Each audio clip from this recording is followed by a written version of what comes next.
this. Okay, so we're good. We're here. We're live. Um, cool. So thank you all for joining me again on our gravel chat, our second of the season.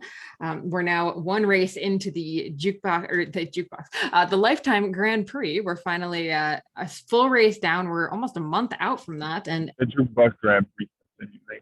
Yeah, the Jukebox Grand Prix. There we go. Um, and I think what I really love actually is, I mean, when we had our first talk, I'd say all of you were sort of training in very similar ways and like building up for the season, sort of the same way. But now it seems like everyone is really training kind of differently and racing kind of differently. So I wonder if maybe actually as we get started, we can maybe just kind of go through each of you and kind of talk about what you've been up to, which races you've done, what's been sort of like really, really fun, what's been any bummers for the season, what you've been up to really since we last talked in early January. So Dylan, I'm going to start with you. What's going on? I feel like you might have the most race days out of everybody here. I don't know. Maybe Adam might have the most race days. You guys might be tied, actually. Yeah. Okay. Yeah.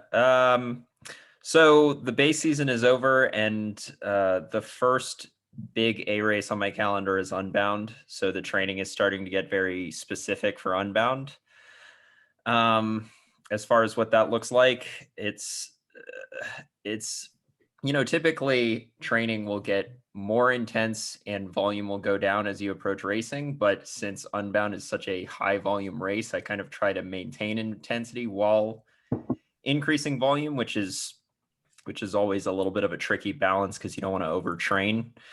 So that's kind of what I'm working on right now. And at least the 2 times that I've done Unbound, it seems like it's just a race to see who can maintain tempo zone for as long as they possibly can before they, get shelled off the front group or stay with the front group all the way till the end.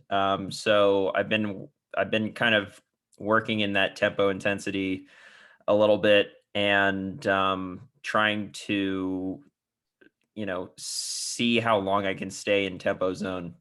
Cause that's going to be huge for Unbound. And then I've been doing some racing as well. I did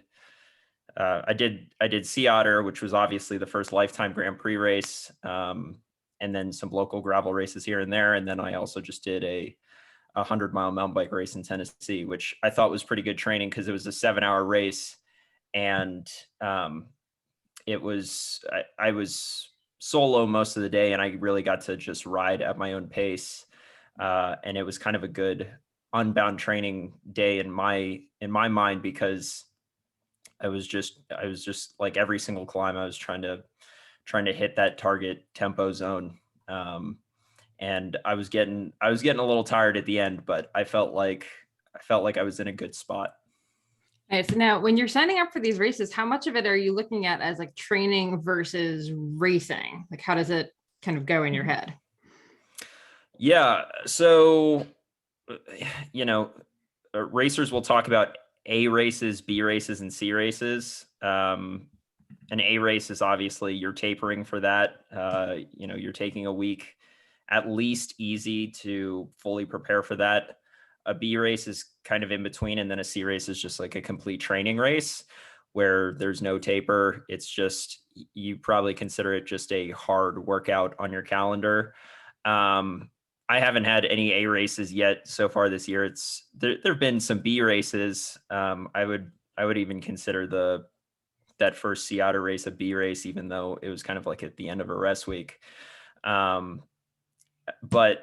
yeah, I mean, I think the key is choosing races that are similar to what your goal is. For example, if you're training for Unbound, but you're doing crits every single weekend, it's a very different demand on your body. So when you're looking at the year and you're thinking about, okay, how am I going to choose races that are going to prepare me for this goal race that I have on the calendar? Maybe in the case of an Unbound, choose a 100-mile gravel race to start off with. And if you can complete 100 miles, maybe there's a 150-mile gravel race that you can do. a lot of people take that approach where they're kind of bumping up the volume until, maybe they get to that 200-mile distance. Yeah. Love it. And for anyone who just joined us watching this, you can feel free to leave us comments or questions as you have them just in the chat box over on Facebook Live. Just figured I would throw that in the mix if anyone has any specific questions.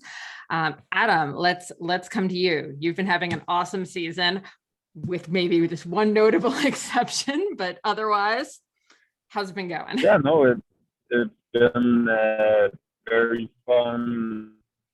I remember not just like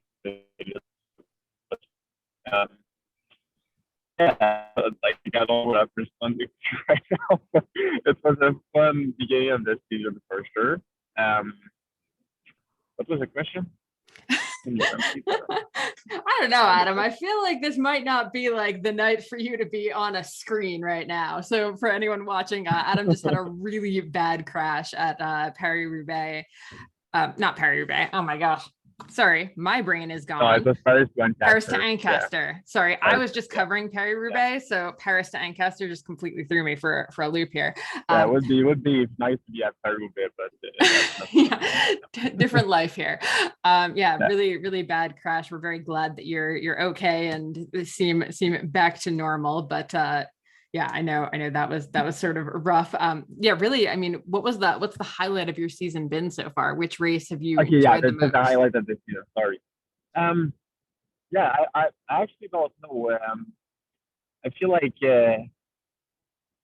all the races, like that's why gravel is so fun. Like all the races bring something very different, and you kind of understand some error that you should have made or things that you did good, and I think that's what I'm appreciating this year. I feel like I come to those races with a little bit more experience. So far, all the races I've done, I've never done them before, so they were all new. So experience was still low, but yeah, they were all amazing. Shasta Gravel Hugger was really kind of a big workout style race.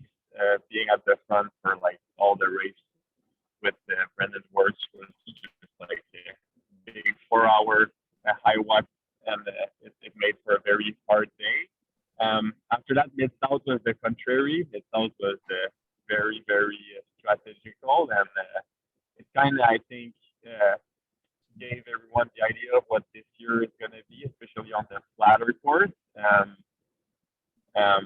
I think there's a lot more people that can really compete for the win at the end. So we'll see more strategy. And I think that's really what we saw in Mid-South.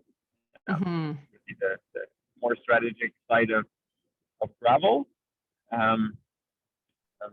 Yeah, Paris-Roubaix, I got the chance to race against or with, I don't know what's the best. I think against is maybe better, but Alexey, I mean, we knew that it was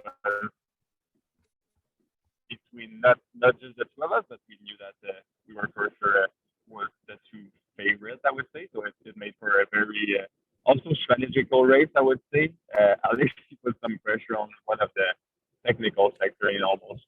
But he dropped me there. I had to chase back. So that was a nice move by him. And after, at the end, we made a good move on the last gravel climb, and we got the chance to sprint it out at the end. So Paris-Roubaix was very fun. It's really like a change because it's so short. It's only 62 miles, so it was over under 3 hours. So it made for a good change. Change of thing. And after that, it was like Dylan said, the first lifetime Grand Prix stage. And first lap was very bad. Second lap was better. Yeah, it was my first time riding bike on actual trail, and my second time riding it like in my life. So I was super happy with how the factor was handling and how light it seems to be, but I was still missing a lot of getting used to. At first lap, I was just not being able to to do one turn properly. So yeah, I'm excited for the next mountain bike race. I think I can do better. I don't think it's logical for us like that our gravel racer that come from road primarily that to think we're going to compete against the World Cup mountain biker. But I think I think I can get myself a little bit higher with the form I had. So yeah, Nice. very Love it. entertaining start of the season. Ooh, we've got a couple good questions coming in. The most important one though is for Alexey, who I was going to ask what he's been up to next, and that's where's the dog. Do we have Sir Willie in the background here? Sleep. Perfect. Hours. He's tired. Okay, perfect. You just got back from something really interesting. So maybe just quickly talk about where, the whole Bentonville experience and what you've been up to with that, and then give us the quick hit on racing and how that's been. Yeah. So kind of talked about it quickly, but half of the year it's also split into this project that I'm doing called From the Ground Up. Takes 3 people to Leadville who probably otherwise wouldn't be there. Kind of as a goal to like make bike racing less intimidating, more accessible. We took 30 new riders to Bentonville for the first time, spent the day in the parking lot working on normal skills, being able to even turn a bike correctly. And then went on to trails the next day, and it was just a really cool experience. Probably not great for riding to not ride for 5 days, but that's how it goes. And it was just kind of cool to see it come full circle. The skills coach out there is someone that I worked with 3 years ago myself. And yeah, that was me. That was me 3 years ago, not being able to turn correctly on a mountain bike. So it was awesome. All great people. And yeah, just kind of got back on it. It's been a great start to the season, just kind of getting around and really enjoying. I mean, Sea Otter was great to see everyone's faces. And like, I don't know, like I couldn't have expected anything more. I've always thought that race is more expo than it is racing, but there's no issue with that. It's way cooler than it was to be in the basement of some hotel in Las Vegas, to have this big everyone get together. And it seemed like it was back. So I've been stoked. Did a local race here a week ago called Boulder Bay, and otherwise just been continuing on where I can and looking forward to next races. Perfect. Okay, and we mentioned Bentonville, and I happen to know, Ashton, you went to Bentonville to kind of like learn how to mountain bike like a month and a half ago. How's the season going for you? How was that mountain bike race situation? Good. Yeah. So Sea Otter was my first mountain bike race, and my partner Amazing. Christina Birch and I we didn't have our mountain bikes in time. So she has an old like S-Works stump jumper that's super, super cool, hardtail, that she took down, and then I rented a bike down there. And so we did like a little training camp down there for about a week, and just hit all the trails down there and learned how to mountain bike. And like, yeah, it was good. I mean, like getting the first mountain bike race out of the way was pretty exciting. I had fun. I learned a lot. I kept it upright. Like those were kind of my big goals for that race. So I felt great about it. I live in Houston, so I've been hitting some of the local trails around here and trying to get some miles in. It's just a lot of different terrain, like the stuff down here is pretty sandy and it's super flat. So you go to like that hard packed dirt around California, and it's like it's a totally different ball game. But it's fun. I love it. I've really been having a good time getting into it. Nice. Okay, we also all have to know, what's the update on like when Christine's going to space? For those of you who don't know, his partner's an astronaut, like the coolest, and a bike racer, an amazing bike racer actually. So yeah, she is. Have to ask. So she's in the training program right now. So she has 2 years of training before she's eligible to get assigned missions. So right now she's like doing what's called T6 training. So there's like a single prop airplane that's like an acrobatic airplane that they learn how to fly first. So she had her first flight a few days ago. Practice like doing stalls, doing loops, pulling G forces and stuff. Like it's super cool.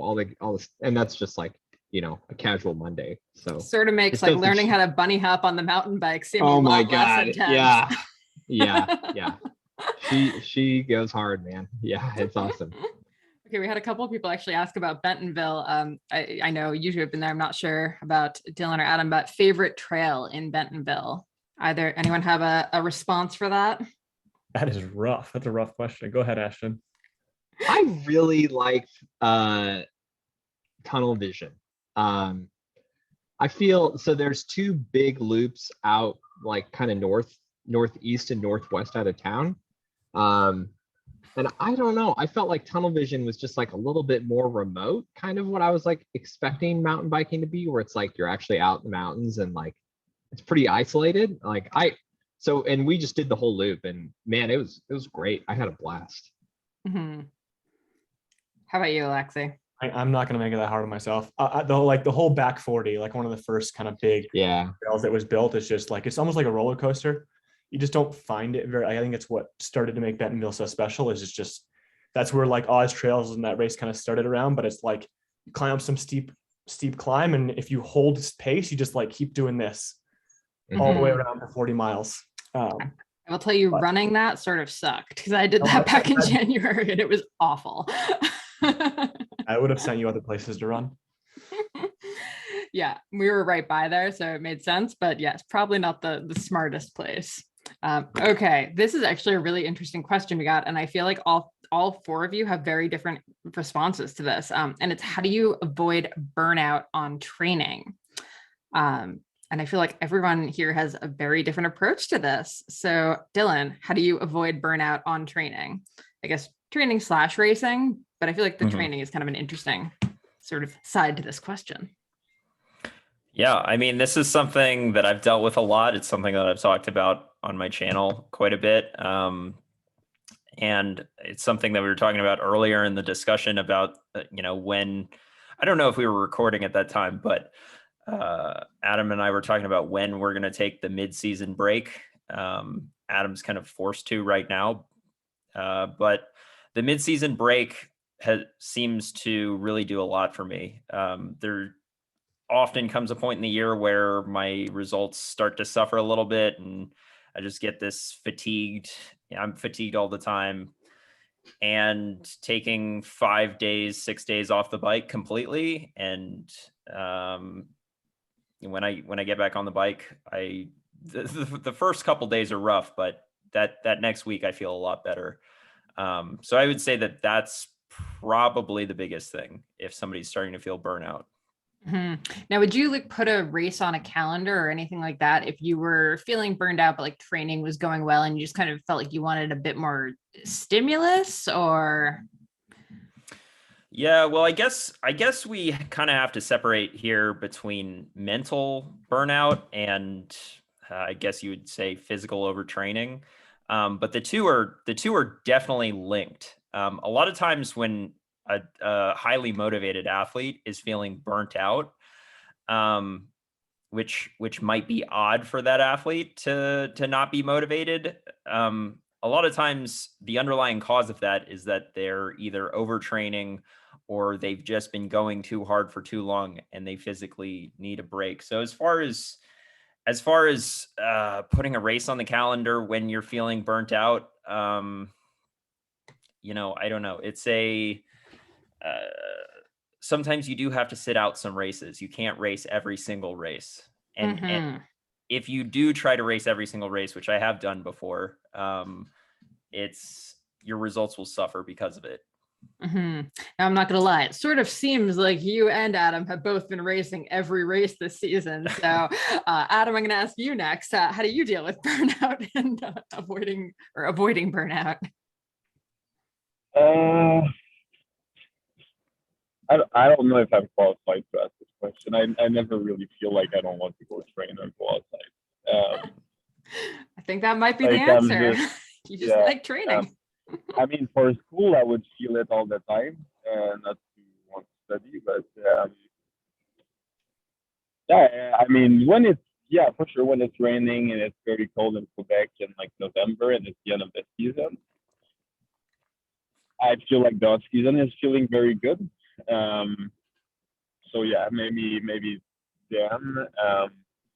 And for sure, sometimes I feel very tired. That's what Dylan and I were talking about. Like you said about Unbound last year, I think I underestimated how difficult on the body on downward, and it kind of took me 2 months before like I feel like just I was performing okay, but I was missing that like extra racing speed that I feel like I can get in race season, and I think a lot was attributed to not giving the respect unbound needed, because I think I really kind of burned myself there and continued training really hard just after that because I was frustrated. I think that's like kind of an counterintuitive sometimes, but I feel like at least for myself, when I do a bad performance, my reflex is to attribute it to I need to train more, but in the case of Unbound, it was not that at all.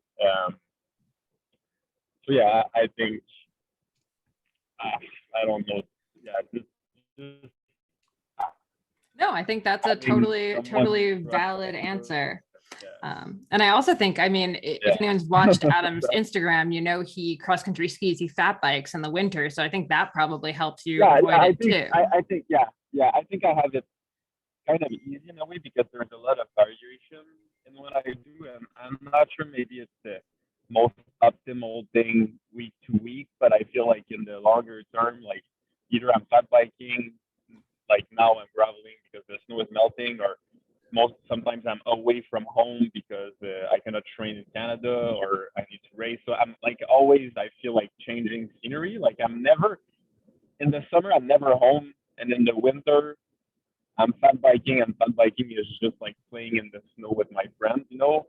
So I feel like that maybe helps my motivation for training. Like just after Ski Otter, for example, I went because it didn't make sense to come home because you cannot ride anything in like mid March or early April in Quebec. So I just stay there and ride mountain bike trails for like 7 days around Santa Cruz. So it's hard not to find the motivation when you do that. So I feel like maybe in that way I kind of have it easier because I'm never at the same place. So it's always a new thing I'm discovering. Yeah. All right. How about you, Alexey? Burnout and training. I'm sure you're actually like itching to get back to training right now after having taken a few days sort of light there. Yeah. Other than flying again tomorrow. But no, I don't know. I think, like you said, we all kind of have different approaches to this. I think we all have a limited amount of time to really just push through and force yourself. Like it's easy to be driven, it's easy to be disciplined, but the reality is learning your body and how you work and when to stress yourself. And I've just always enjoyed, if you don't have enjoyment on the bike, like shit, go try, but turn around, go do something else, go to the coffee shop, find a friend. Like doing anything over and over and over every day is difficult, no matter what you're doing. And I think there's a lot of ways to make it more fun, whether you're changing the bike, whether you're changing who you ride with, whether you're changing what you listen to. And so those are some of the things that I just kind of like play around with depending on what I have to get done a given day. And sometimes I'm like, today I had 5 hours and I was like, I'm going to struggle to do that mentally right now because I have so much other stuff to do. So I went out and did 3, came back, went out with Sophie and the dog and came back. And like, it's an easy way to get in that 5 hours without feeling stressed about it. Yeah, I think you hit a good point. Being flexible with training, I think, helps a lot. For me, if I have to sacrifice the workout with my friends, I'll do it, you know, and that's something I wouldn't do 3 years ago. And I think that helps a lot. So, no, and it's hard for a lot of athletes, I think, to be able to understand that you don't have to hit every workout, right? And it's not even you have to hit every workout in a sense of time or TSS or whatever metric you're using. It's sometimes just that like you just need to go out and spin and not have a power meter or not have a heart rate monitor. Just enjoy the ride. And I think that was one of the things moving to Boulder for me was difficult, is everyone here is very driven, very focused, very passionate about their sport. But I missed riding with my friends who are 50 years old and just out there to rip as hard as they can for an hour.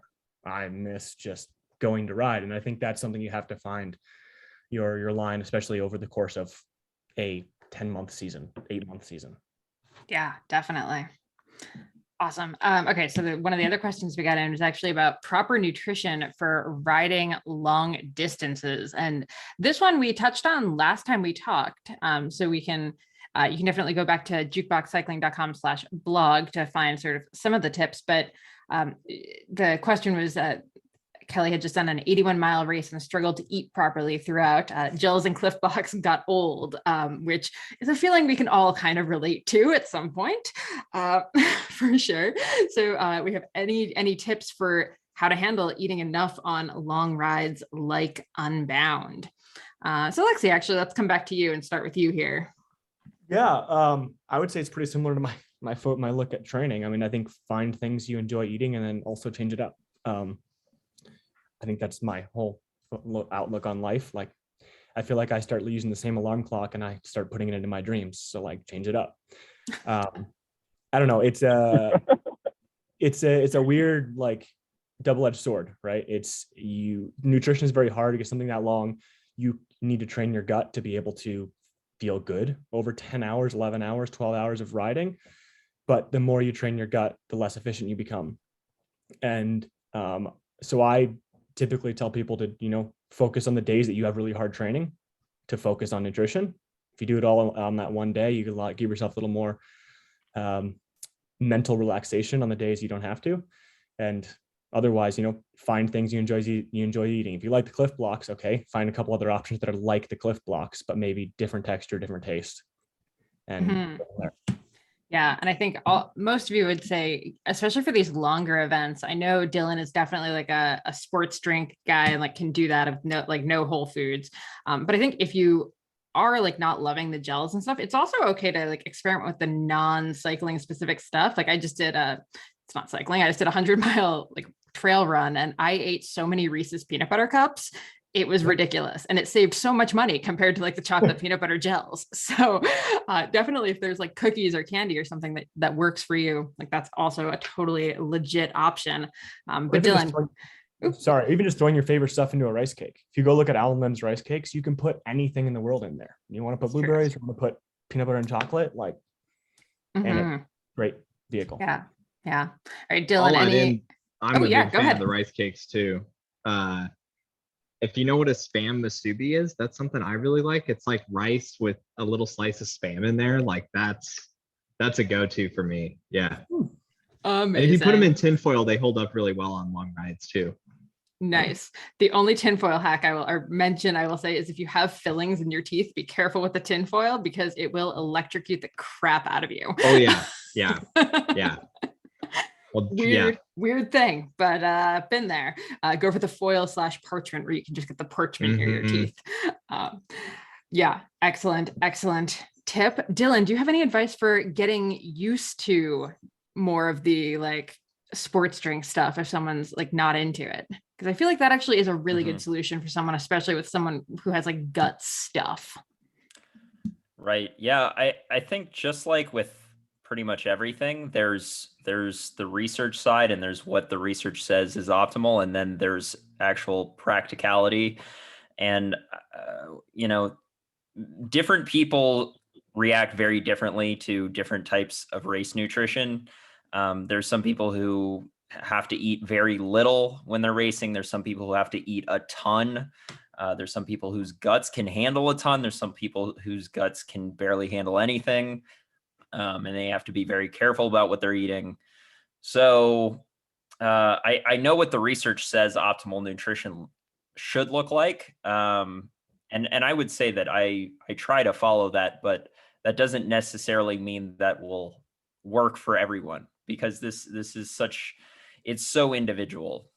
As far as, going back to your question, as far as getting your gut used to nutrition, what Alexey was saying, you have to train your gut to be able to handle these large carbohydrate loads for a long race is absolutely true. And that's been shown in the literature.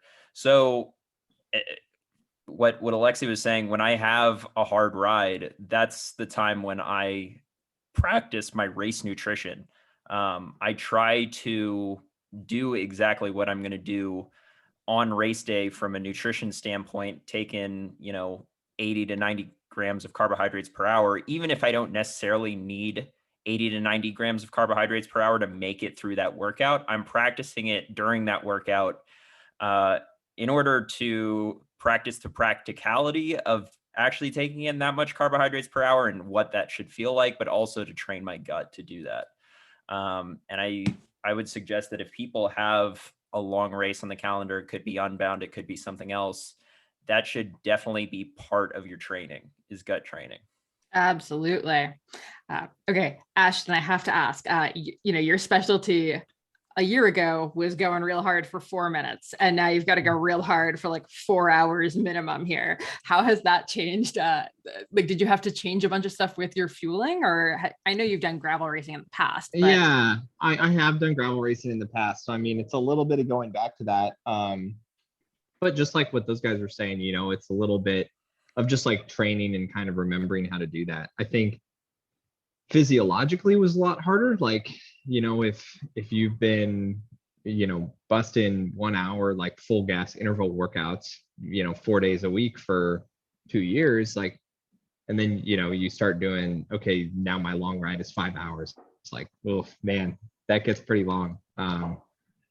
But yeah, the nutrition has been, I feel like off the bike is probably changed more than on the bike, because it's like, you don't eat anything for pursuit. Like, usually it's so barfy that like you don't really want to have that much in your stomach. But I feel like off the bike I've been eating just a lot more carbs overall, just because you burn a lot more carbs. And it's just like bigger KJ days too, so yeah, that's probably the biggest thing that's changed for me. But I think the same thing of like training, practicing fueling strategies on training rides has been huge. So just kind of reacquainting with that, I guess. Yeah. Good one. No pressure, Ashton. My coach called you as dark horse for Unbound, so better keep training. Oh my God. Oh, you heard it here first. Dude. Oh no. Okay, so this next question is actually a good one, because we just talked about taking a mid-season break after Unbound.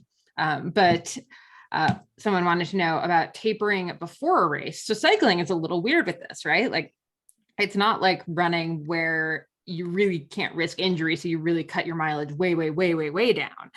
Cycling, weeks can get pretty long. So what does tapering look like for all of you? When you're getting ready for, say, let's say the week before Unbound. So we have like the big 200 mile.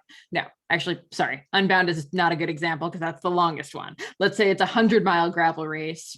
It's like your A race or like a B race. How are you tapering? Let's start with Adam. I don't know. Coming from road, I kind of like where I don't taper too much. I actually talked with Alexey about that we're kind of the same. I feel like a little bit that we need to. I feel like I don't want to, like, let's say I train 20 to 25 hours every week. I don't want to do 7 hours before the big race. I think like Unbound is different because it's so long. I don't think we should include this one in. But for all the other races, actually, like I'll just take maybe an extra rest day or an extra easy day, and do an activation and not a workout. So yeah, the week is gonna be two or three easier days than what I would do normally, but I still train on those days, and activation, you still do intensity. And after you have the race, so the race is a bigger training load than a normal workout. So at the end of the week, I feel like I wouldn't say it's a taper week, because at the end of the week, it almost gives me the same TSS. So maybe I'm doing it wrong. I don't know. That's just how I do it. There's no wrong. There's no wrong. Yeah. All right. So Alexey, you're pretty similar to that. Yeah, I like to be fatigued a little bit. Like Sea Otter, for example, Lifetime Grand Prix. I raced the road race the day before. Okay, right. That's actually a really good, interesting form of tapering.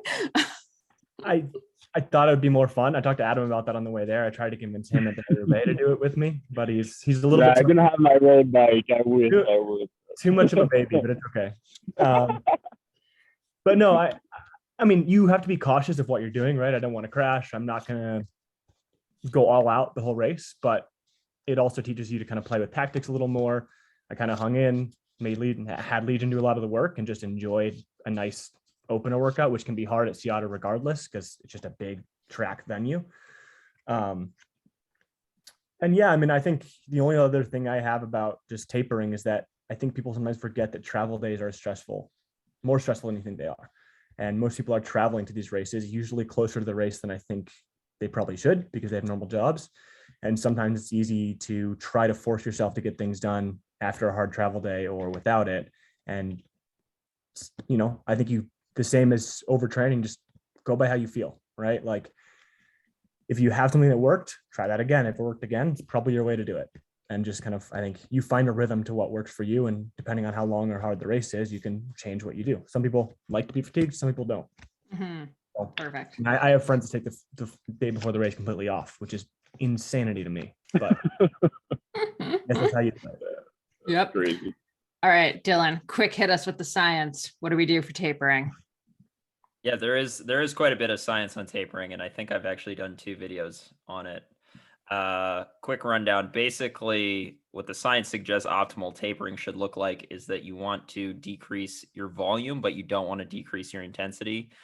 One of the reasons for that is that they've actually shown that a good way to maintain your form or your fitness is if they take away volume, your fitness doesn't seem to decrease a lot. But if you take away intensity and maintain volume, your fitness does decrease. That's one reason, but it also just keeps you fresh and opened up for race day. So that doesn't mean you're going hard every single day the week leading into the race, but you would probably want to keep your hard workouts in there. Usually what I do is I'll just, like, let's say I've got a VO2 max interval session that's 4 by 5 minutes. Maybe instead of doing 4 of those, I'll do 2 or 3 of them. So I'm not completely spending myself, but I got in some intensity.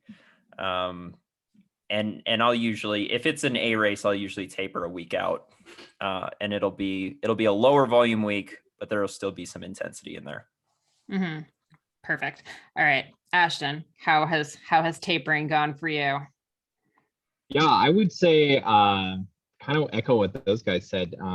I feel like I probably don't go a week out. I find that I get flat pretty quick, which is kind of like a sensation like when you over taper and you just feel there's like a peak where you feel really fresh, and then if you still keep that volume low, like you kind of just feel flat and like unresponsive.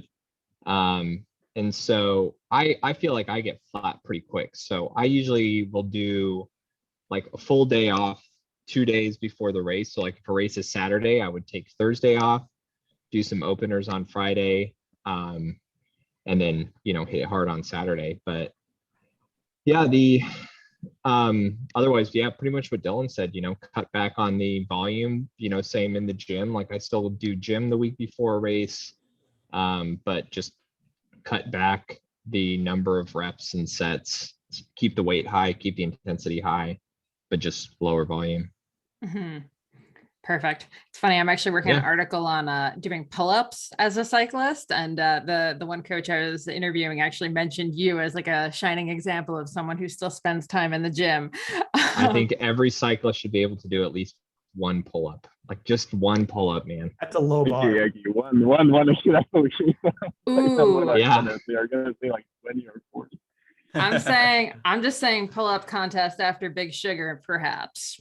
Just putting it out there. I don't have any. Find a bar. I'm on it. We could do a tree, whatever you want. And I meant that in both words. Find a bar and a bar. You know what? In Bentonville, we can absolutely find a bar that has a bar pull-up with a bar. bar. I know one that might have a pull-up bar. Yeah, I'm actually pretty sure. Yeah. Okay, so that's the plan. Just everyone stay tuned for that. Okay, so I want to do 2 quick hit questions to kind of end this. So I'll let you guys know them before I start hitting or tapping on you to say them. The one is going to be dealing with issues in races. We are now, several races in for most of you. I know there's just no way that it's gone perfect for everyone. There's got to be like a flat or a crash in front of you or a crash with you. So just kind of making your way through a race when something bad happens during it, both mentally and physically, perhaps. So if you have like a mechanical or a psychological tip, that would be great. And then the last question I want to ask is best tips for newer gravel cyclists, or just, your best tip for someone who's going to be on the start line for the first time. So let's start with what to do when your race does not go as planned. Who wants to kick this off? I can start. Go ahead, Dylan. Are you sure? Yeah. I was actually going to say that I think that the tip for both of your questions is the same. And because a lot of people, if it's their first gravel race, maybe they don't realize how hard it's going to be out there, especially if it's a long distance gravel race, like an Unbound. You're going to go through, there's going to be a lot of trials and tribulations. You're probably going to cramp and bonk and have a flat tire, and a lot of bad things are going to happen out there. But I'm big on, if it's not threatening your health or absolutely ridiculous, like your bike cracked in half, making it to the finish, because if you can get to the finish line, at the very least, you're going to have a story to tell. And you're going to feel a whole lot better about that day than if you don't make it to the finish line. I would keep that in the back of your mind when you're out there, and when stuff starts to go wrong, you get a flat tire, you break your chain, you crack, you bonk, all of this, it's just adding to the story, right? So not every race has to be a success, but at least it can be a good story that you tell your friends after the race, and everybody is telling each other about how the race went. And you don't want to be the person saying, I didn't make it to the finish. I love that. We always say you have to compete or complete before you can compete, is one of my favorite sayings. And I mean, it's just all great information for the next year, right? Like, if you know how the race goes, it's a lot easier to do it next year. Perfect. All right. Alexey, what's your when the race goes horribly awry? Yeah, I think there's two versions of the race go horribly awry. I mean, first off, we have perceptions of races going well. So something does go bad, take a deep breath, count to 5, fix it, and move on. Especially races like Unbound, shit can go wrong to everybody. So, I mean, last year I double flatted and then rode back into 6th before actually having a flat that affected me negatively, in my opinion. And then if it's really bad, just, change your race to helping someone else and getting through it. Like, that's the reality, is you're always going to need someone. I mean, last year at Unbound, I needed my CO2 head broke, which is like, how does that happen? Like, you're prepared and the one tool you need breaks. And just, Jeremiah Bishop threw me a CO2 head, right? Took him 10 seconds to stop. And those little things go a long way for someone when they're still in the race. And then I guess when it comes to like taking on your first race, I think being confident in fixing those things, like that camp in Bentonville, right? Going through how to fix your chain when it breaks and what it changes, right? Okay, now you can't go into your easiest gear. Going through how to plug a tire, okay, how to put a tube in your tire, making sure you have the right tube. I mean, last year, Belgian Wealth Ride, I ran into a woman who was prepared, but with the wrong tube. She had the wrong size valve, didn't fit through the wheel. And those are things that like make cycling very difficult.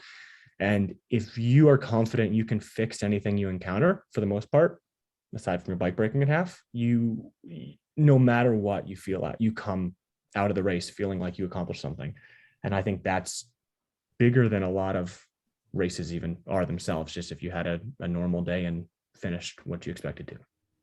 I love that. I think, learning how to fix a flat is probably one of the most valuable things you can do as a cyclist. If you have to skip a ride to like spend some time learning how to do that, it is so worth the like 2-hour ride just to get that dialed in.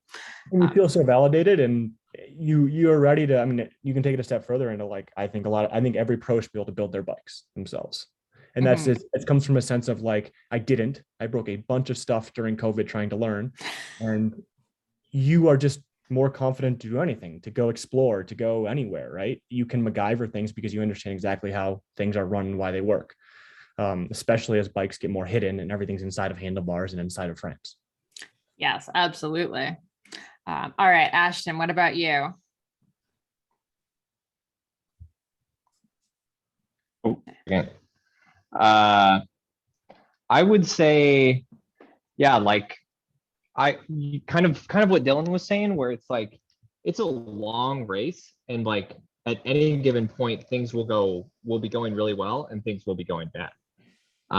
So that's something that I've always tried to be aware of, is like, and even in a pursuit, you know, like there are times when it feels great, and you know that's not going to last, and it's going to get bad, and then when that comes, you're like, okay, this is also not permanent. Like it's going to get better soon. Like it will pass in a finite amount of time. And so I think keeping that awareness of like sort of externally, you know, okay, this is a thing that's happening. It's not like the end of the world. It's hopefully not the end of the race, but it's something like I can manage this, I can fix this, we can keep going. And being aware of that in the moment, and also like before that happens, just realizing that it's 200 miles, you know, if you're talking about Unbound, or it's 100 miles, like it's a long time and stuff's going to happen. Like that's the whole reason we're out there, is because exciting stuff happens and it's not predictable. And then I think probably the biggest beginner tip would, yeah, kind of be to like practice all the stuff that that you guys have talked about, like with the practicing the flat tire, practicing the fueling. It can be really tempting when there's like an expo at race day, and you know, you start talking to someone about a new kind of fuel that they came out with, and you're like, oh great, I want to try that, it sounds awesome, like this guy says it's really good. Like don't mess around with new stuff on race day. You know, that's not the time, because you just got a Dynaplug at the expo and you're going to try it on the race. Like just take your tube and take your CO2 or whatever you're doing and keep doing that. And then take it back and practice it. So yeah, those would be my tips. Love it. Love it. All right, Adam, how about you? Yeah, I try to stay anchored in the present, try to do what's best in the moment, and that's the only thing that should concern you. I feel like the more present you are with what's happening, and the less you think about what could happen, or the less you think about like, oh, I just lost that opportunity or whatever, the better you'll actually perform. So it's hard for sure. we're all I think like our reflex is like project ourselves in the present, the past or the future, but I think just doing your best in that moment is enough. And if you really think that, you're really confident in knowing that full effort in the present moment is enough, I think you shouldn't worry about whatever can happen, because you're gonna handle it with the background you got. And if you handle it with full care, full attention, like you shouldn't be frustrated with yourself at the end. You should actually be proud of yourself, whatever the result is. So yeah, I think that's kind of my way to think about it, and be proud of myself, because even if the result is not there, if I know that on that day I was unlucky, as I would call it, or like at least I did what I had to do, and I'd probably be prouder of myself than in other days that everything goes well, I do a great result, but I know in the back of my mind that I should have done things better, or that I cut corners or whatever. So yeah, and in terms of a beginner, I don't really know. I'm starting to feel Like it's been so long. It's been so long since I was a beginner. Yeah, just I don't know. Just train what you have to do in races, and try to be confident. I think confidence comes with training, and like you'll not trick yourself into being confident. You'll only be confident into your ability if you did the work. So if you're scared about training, go train. If you're scared about nutrition, figure out nutrition. If you're scared about fixing your bike, find a way to know how to fix your bike. Yeah. And I mean, Alexey, like we'll kind of wrap up here, but Alexey, like you've gotten to see this firsthand for beginners who are tackling these, you know, huge races. So what would you say is like the big thing that's helped a beginner sort of the most in terms of getting getting going, getting to the start line. Never mind the finish line. Oh geez, Alexey, you're muted. Community, no question. Like finding people that are in the same thing as you, because they probably have a piece of information you don't have, and you're probably going to be riding with them when you have to learn it. Being able to feel like you're a part of the group and finding those things you need to learn when you're doing it with someone else feels a lot better. So Love I it. think in every area, there's people around you who are also riding bikes. You just got to find them. Mm-hmm. Yes. And on the note of community, everyone who's watching, make sure at any gravel race, if you see any of these guys, ride up and say hi. They're very nice. And they probably have stickers. So on that note, we'll maybe say good night here. We'll let everyone get to bed. I know there's a couple questions in the chat that I'll actually answer because we have great links to really good resources over on our site. So I'll send you some links to those. But for all four of you, Alexey, Dylan, Ashton, and Adam, thank you so much for joining us and sharing a little bit about your season. We might have to do one more of these at some point once we're a couple more races into the Lifetime Grand Prix. But yeah, thank you guys so much, and good luck at your next adventures and races. Thanks a lot, Molly. Thank Thanks, you. everybody. All right. See you guys. Thank you for listening, everyone. Bye, guys. You're the best.